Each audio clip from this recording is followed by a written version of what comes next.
på ca. 3,5% om året i andelen af børn, der får diabetes. Vi ved ikke, hvorfor at der er den her stigning.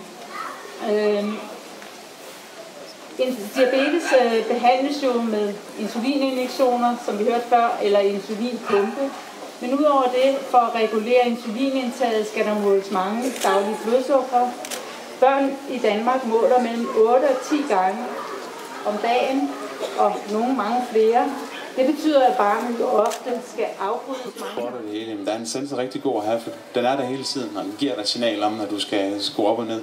Også specielt fordi jeg hele tiden skal variere min diabetesbehandling så meget i forhold til min livsstil. Fordi at hvis mit blodsukker ikke ligger ordentligt natten inden, eller om morgenen, om dagen, så kan jeg ikke koncentrere mig i skolen, jeg kan ikke koncentrere mig, når jeg dyrker sport, og jeg har det ikke særlig godt og tung i benene, så jeg ikke kan løbe så hurtigt, og ja, ikke gøre mit yderste på nogle punkter. Det er selvfølgelig ikke særlig fedt, men når jeg har sensor på, så kan jeg altid tjekke, hvor mit blodsukker ligger, og den kan altid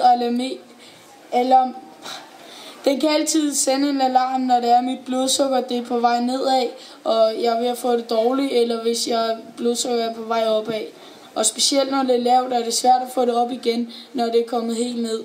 Så er det rigtig dejligt at have en alarm inden det, som kan nå at stoppe det, så jeg kan få noget juice eller noget druesukker, inden at det går helt ned, sådan, så man faktisk ikke har lyst til at have noget. Og det er så min historie. Har vi brugt sensor på hende stort set hele tiden.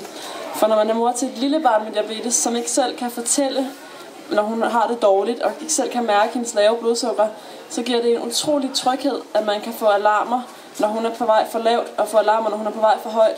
Fordi så kan vi slappe af i hverdagen, og ikke skulle gå og bekymre os hele tiden om, er hun nu hysterisk, fordi hun er en irriterende 3-årig, eller er hun hysterisk, fordi hun rent faktisk har lavt blodsukker.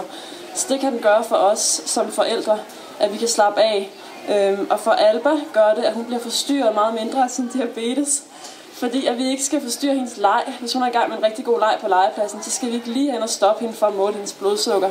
Og hun skal bare lige få lidt juice en gang imellem, hvis den giver alarm for, at hun er på vej ned for lavt.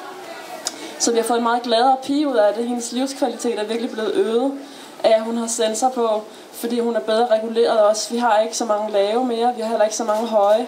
Hun lægger pænere, og det kan vi gøre uden at bekymre os om insulinchok, som Birte lige fortalte om, som kan have konsekvenser for de små børn. Og det kan vi gøre med mindre frygt for de senkomplikationer, som kommer, og som vi som forældre i hvert fald helst ikke vil tænke på, når ens barn skal have diabetes i mange år. Så derfor så er vi rigtig glade for at bruge sensor på hende hele tiden. Og vi bliver meget stresset, når den ikke er på hende. Så det betyder den i hvert fald for os som forældre til et førskolebarn.